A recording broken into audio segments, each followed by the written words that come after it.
All right, guys, welcome. I want to do a quick demo for you. I have a student project right here. It's the interior of the Pirate Restaurant. What we're going to do is we're going to go in. I want to show you a couple ways that you can render that really quick. Okay, so display, let's say show all. So that's everything in the scene right now. And so let's say we wanted to come up here. We want to do a render looking in there. Now, one thing you have to remember in Maya is that all our walls are enclosed right now. So if we want light to get in there from outside or we want to light it up, we need to hide some walls and get an appropriate camera angle. I talked about that with a couple of you guys because some of you guys had walls that were created out of one piece of geometry, all the walls, and one of the negatives of that is you can't hide anything to get a particular camera in a certain point of view. So in this point of view, I'm going to hide that wall right there. So I just select that surface and hide it. I'm going to hide those beams. I'm going to get in here. I'm going to hide a couple of these little elements. I'm just selecting them, hitting Control H, and I'm just going to do a render of this restaurant, let's say in about this angle right here. Okay. Now I want to show you how to do an occlusion render. An occlusion render is really fantastic, and it gets lots of little nooks and crannies to sort of come out. It's basically a really soft render that shows the level of the model that's been created and the professional feel of that model. Okay, so real quick to demonstrate that, I will do a model on the whole interior, but it's going to take a little bit of time. I'm just going to go ahead, I'm going to select this item right here, and I'm going to hide everything else in the scene right now. So I'm going to do that just by dragging over it. Okay, I'm going to hit H and hide, so that way I have just this one item right here, and then I'm going to do an occlusion of it. Okay, and I want to show you how nice this works. Okay, so this is how you do an occlusion render. First thing, some of you might open up your Maya window and you might not have, under the render settings right here, you might not have mental ray there listed. I'm going to show you what would happen if it's not there. So if you open up Maya, and if I come down here under Window, Setting Preferences, I go to Plugin Manager. So that's Window, Setting Preferences, Plugin Manager. Okay. If I come down here and if you don't have it loaded, these buttons will be off right here. You see this? It's called Maya Tomar. Okay, M-A-Y-A-T-O-M-R. If that's not listed in your preference settings for rendering, this is how you turn it on.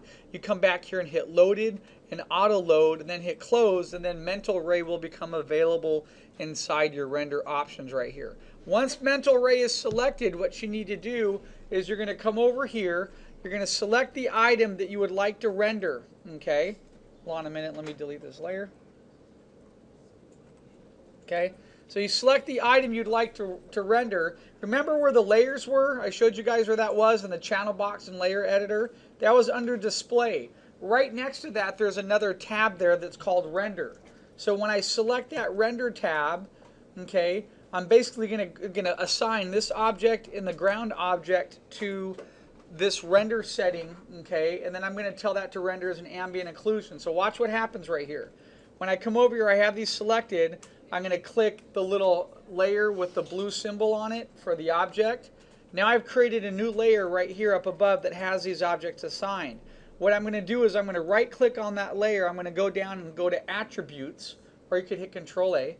Okay, it's going to bring up the attributes for that layer. Okay, once I get these attributes up, let's go over here. Okay, so let me find it. Okay, so there it is, render layer. Hold on a minute here. Oh, it brought up every single attribute for, we just want the layer. Okay, when I bring up that layer right there, so that's the layer I created. There are attributes to that layer. All these other objects, P cube, those are objects that are assigned to the layer. I'm not concerned about their attributes. I want to go to the attributes for the layer. I'm going to come over here right now under presets. And hold on a minute. Wait 1 second. Oops. Okay, sorry. I accidentally hit the wrong layer. Hit layer 2. Layer 3 is the one that I created right here. I'm going to come down to presets. Right here, presets. I'm going to drop down and place this on occlusion right here. When this goes to occlusion, look at what happens in my scene right now. Okay? Everything turns black. That's how it's letting you know that it's in an occlusion setting. You can't see it, so what does that mean you have to do? You have to press 4 on your keyboard to see what you're looking at, okay? But it lets you know that. So now watch what happens when I come over here and I hit render. I'm going to get this really nice, soft, passive render. So any of you that have played There's some really cool games and gamers in here. If you got like Crysis for a PC, there's an option in there for some of the advanced gameplay where you can play with what's called an AO setting, an ambient occlusion setting. And what it does is this ambient occlusion pass adds really finite little shadow detail and soft edging to the whole entire render and model. Okay, it's a really fantastic way to work, and it's something that's really great to see. So can you see how the render's coming out right now? You see how nice and soft that is? It's a great way to display work with clients. And when you get into a higher level of rendering and texturing, you can do an ambient occlusion pass and have that underneath all your textures and lighting passes. Okay, that's a lot of good games have that option if your computer can crunch it. Like for example in Crysis, remember when Crysis first came out, right? It was like super high res, it would just shut down computers. You could turn on and off the ambient occlusion setting, which would enrich the overall gameplay. But do you see how nice that render is? Now look at this right here, look at the table. That table has jagged lines around that. On your presentation that you guys submit to me, make sure you smooth your items before they render. So watch, if I close this right now, I come back here, oh, but I can't see it, it's in black. I know that, it's in a pre-established ambient occlusion setting right now. It's gonna stay that way. To get off of that, if I come back here and go back to the normal layer, I can see it. But the layer that I created and assigned that object to is an ambient occlusion render now. Okay, it's gonna stay black like that. So now if I come back here, I touch the table, I'm gonna go ahead, oops, let me get my independent selection here, and touch that table. Okay, and why is it not, is that all one item? Let's try that again. Touch off. Is that, did you make that one item? When I was duplicating them so that I didn't separate them. Is it all combined though? You should be able to separate them so you can... Okay. Anyway, I'm trying to smooth that table because it's one of my concerns is that when I go to render it, it's not quite round. It has jagged lines on it. So anyway, so I selected that. I would go back and redo your tables. Just put a smooth table in there because everything else is so nice in there. So now if I hit render, let's see what happens. Okay. So when it rendered, look, it didn't give me an occlusion render, did it? An occlusion render takes time. Do you see the difference here? Is it as soft and nice? No. It's pretty sloppy render. It doesn't show as much. So how do I get the occlusion back? Remember, it was just the layer above. Under the render tab setting next to display, I created that new layer, which is right here. I click it, everything goes black in the screen. Then when I come over and I hit render, it's going to give me a really nice, pretty occlusion render. Okay? So this is one object that we're doing right here. So how does this apply to our whole environment? Well, there is a way that's a little bit more complicated to do an interior global illumination based render. And there's another setting, but I'm going to show you just an easier way right now for the project. We're just going to hide the ceiling on the top, okay, and then we're just going to go in there and we're going to do a render from the side or from the front, and that'll show you what your restaurant looks like, okay? And I'll pause the video while it does the render. So look at the quality of this right now as this is coming. See how soft the light is and how nice the model is looking. Now, Lizette, see these edges on here? See how they're showing? You can just put another piece of geometry in there, duplicate it, and then you'll have a nice rounded table unless that was intentional. It was. Okay, and that's fine. If it's intentional and you're going to have like, it could be like a wood texture later down the line and have that jagged edge, then that would totally work. So that's okay. But look at that. It's a really, really fantastic way to render. So what I'm going to do right now, I'm going to come back here. If I say display, I'm going to show everything that I hid earlier. Okay? So I'm going to say display show all. Okay? But you'll look, on this layer, where is everything? How come I don't see everything in that scene right now? Because in this scene, if I click the master layer here, let's try that again. Display show all. Let's say show last hidden. Okay? Let's just say show all. Why didn't it do it before? There it goes. Everything's in there now. Everything's in the restaurant, right? But when I go to this layer, not everything's there. Why? Because I only assigned a couple objects to that layer. So I'm going to go back to the master layer right now. Here I'm going to hide my wall. So you're going to select the wall here, hit hide. Okay. Let's say I want to get a render setting. I'm going to hide these beams right here. I'm going to hide that information. Let's say I want to get a nice render looking at this particular angle. Now, I'm going to hide the ceiling in there too, because if without the ceiling, it's going to be really dark when it renders. But then I have little pockets, little holes in the ceilings. So there's a couple things, the way I can get around that. What I do is I just angle up on the render like this, see, and I get it at an angle like that, so I'm not really seeing the holes in the ceiling right there. Do you see that? And then I sort of zoom in. Now this beam is ending right there. Well, I might need to extend that beam out a little bit so it doesn't interfere with part of my render. So look, I'm going to pull the beams. Oops, that's weird. Let's do them individually. I'm going to pull that one out. And then these two I'm going to grab. I'm going to pull these out like so. Okay, so now when I get in here and I lock up to an angle like this, see, I can't really see the ceiling at all. And this would be a nice shot where I can see the majority of the restaurant. Okay, and then that beam goes right past me like that. Okay, so that could be a really cool shot right there to show the look and feel of my location. So watch, I'm going to get that selected. I have that angle there, right? Now watch, I'm going to drag over all this and select it right now. Okay, I have to select everything in that scene. So look, I drag and select it.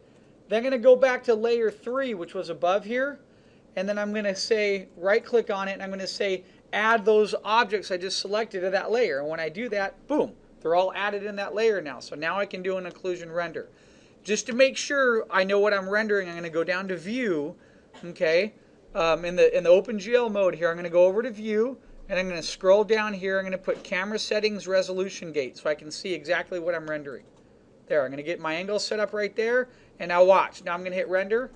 Voila. And it's going to start doing a wonderful occlusion render of that restaurant for me.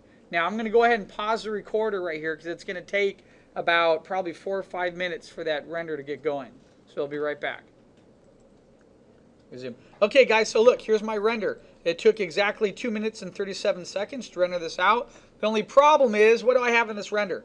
I didn't hide the wall ports on the wall, the little windows right there. Do you see that?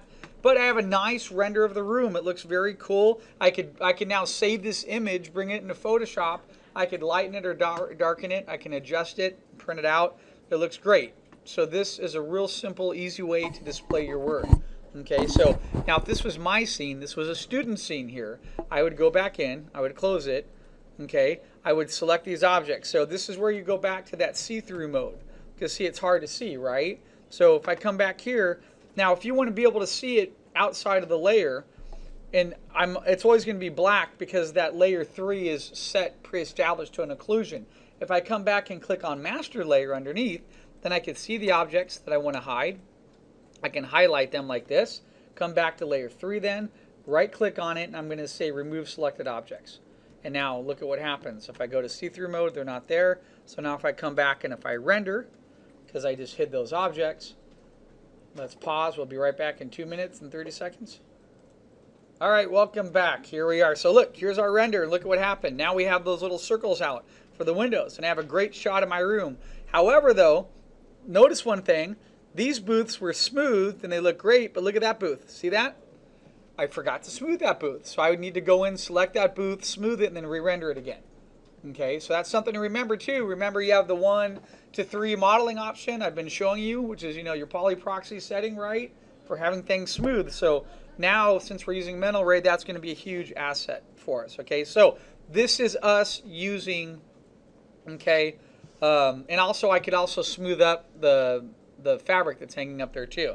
Okay, so this is our ability now, and I can even do the plants in here too. So I have a couple items I can smooth before I do a final render. Once my render's done, I just go to File, I go to Save Image, I scroll down here, and I just tell it to basically, I would recommend saving it. I always save as maybe 2 while I have the option. I might save as a PSD or a TIFF, and sometimes I save as a JPEG, and then you could print it out. Okay. Remember though, on image size, let me hit cancel here. Let's go back to the render settings. Okay. If I were to do another render right here under common, that rendered at HD 720. I usually recommend to you guys to do HD 1080. So at 1080, if that took 2 minutes, probably at HD 1080, it's going to take about 3 to 4 minutes then. And take a little bit longer. Okay, that's what I would do my final render at. And then not only that, remember down here what Phil said for the book, if you have work that you want to make it into the book, make sure under resolution right there, you're not at 72 dpi. Lizette, I think this is a wonderful set, and I would love to put this in the book. So I would recommend that you come in here and perhaps put this at like 200 DPI, then render it at HD 1080, and then I have a high-res image I can scale down and put inside the book, okay? All right, so with that said and done, that is Occlusion Render, okay? Now let's get out of Occlusion Render. It's literally this easy. I come over, I right-click on that layer. If I hit Delete Layer, it's just deleted the layer that had a bunch of presets there, okay? What I'm going to do is now I'm going to keep this angle. I'm going to come back here. Let's go to Mental Ray. I'm still in Mental Ray, okay? When I hit close and I hit render right now, it's just going to do a base Mental Ray render of the scene. Look at that, really quick, nothing fantastic, okay? But what I can do to add another type of light source is I can create physical sun and sky, all right? So that's really easy to do. All I have to do is I'm going to come up here, I'm going to bring up these settings, okay? I'm going to come down here to indirect lighting. I'm going to go down to physical sun and sky and hit create. Okay, when that creates, okay, I'm going to come back here. Unfortunately, I'll come back to that view in a second. But if I open up my outliner right here, and if I scroll down to the bottom, I'm going to have an indication for sun direction right here, physical sun and sky. Do you see that? I was able to bring it up. Let me see if I can bring this a little closer to myself. There we go. Bring it into the scene. Perfect. Maybe I don't have to move my camera. Okay, there. Now this is the sun direction. So look what happens if I rotate this. I'm now telling the sun to come down in this direction. Okay, I have a little hole inside of my ceiling. I'm hiding the ceiling plate. So let me see if I can angle up on my room right here. Let's see what happens now with physical sun and sky if I take a render. Okay. I'm going to have this real pretty image of the sun and light coming into my room. This is another option for how you might be able to light your room. What I don't like about this is sometimes it feels so bright, okay? It throws off the soft feel of the room, which Ambient Occlusion does very nicely. I think that's why Ambient Occlusion is a standard. But look at this. Okay, I have a nice render there. Now, the cool thing about physical sun and sky is as I rotate this parallel light source and get this closer towards being an angle like this or like this, it is going to mimic the soft haze of the morning or the evening. So as I rotate this right now to an angle like so, and I hit render, look at the softness now. It's going to change. It's going to feel like it's evening time. Okay? I'm controlling the light. Now, I know this isn't my applied perspective class where I'm talking about light, but basically what Maya is doing right now is it is mimicking the light, which is parallel light rays coming from the sun. Okay, so look at this render. Much softer, okay? The dedicated light source. That's not working for me, right? Right. So I might come in here.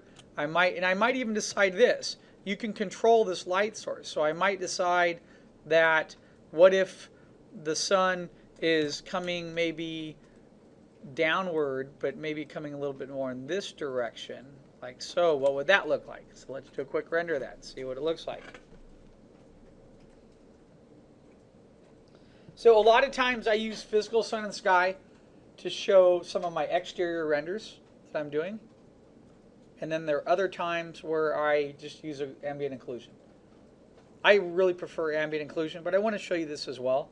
Because look at that right there. That's pretty cool when you have the shadows in there like that. Especially if you have a big plate window, a glass window, which I mentioned to you guys is always important in restaurants to have, okay? So if I have a big plate window, this might be the view looking from the window, and this might mimic a certain type of day. Okay, so that's another option there. Like I said, though, I really prefer ambient occlusion. I think it looks the best. Okay, so that's it. That's basically our demo. Now, I wanted you guys to try to sell me on one particular angle. So in this particular scene, if I were to come back here right now and say display show all right, looking at Lizette's scene right here, so this might be a great angle too, but look at the scene though. She has a lot of length in here, so it might be really nice for me to try to get a side angle like this. So if I hide that, hide the walls, and I hide this, and I hide that, and sort of I get in here and sort of get the right angle in here. Now watch what happens if I tell it to render right now. It's going to be, the sun's not really going to get in there because I have that cover on top of it.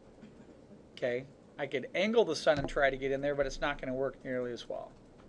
Okay. So I'm going to hit escape right there.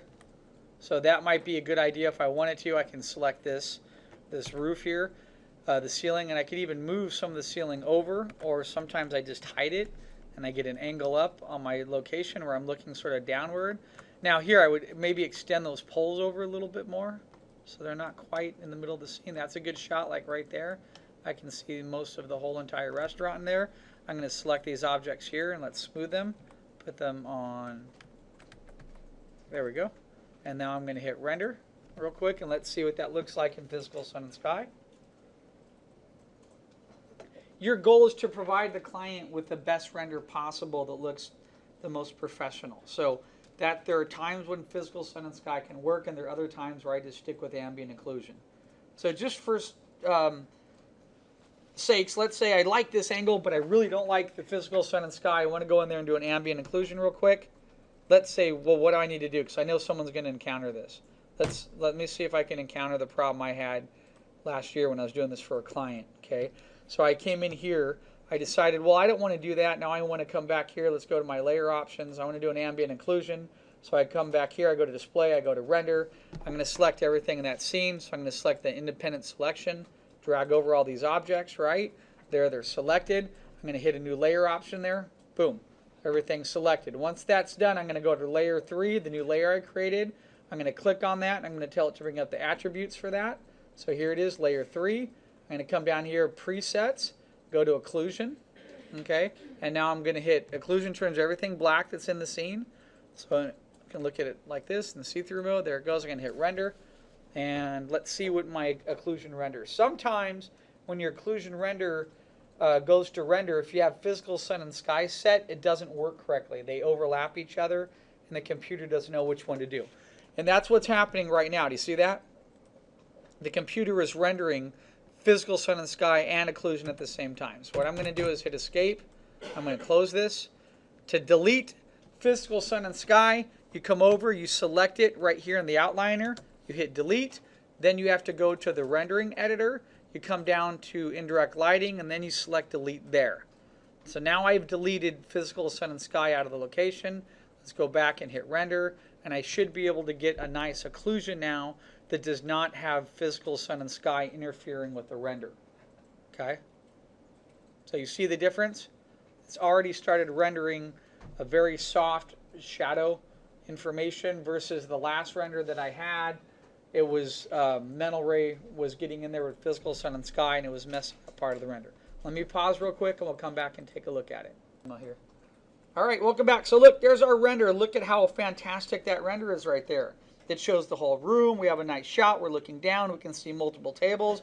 That's absolutely fantastic. And like I said, you could even go into Photoshop and start painting on top of that. What I really like is how it keeps certain items, you know, just the softness and the round edges of the occlusion settings. It just makes it look very fantastic. So great way. That is a professional quality right there, that how you can display your work or even put stuff inside a portfolio.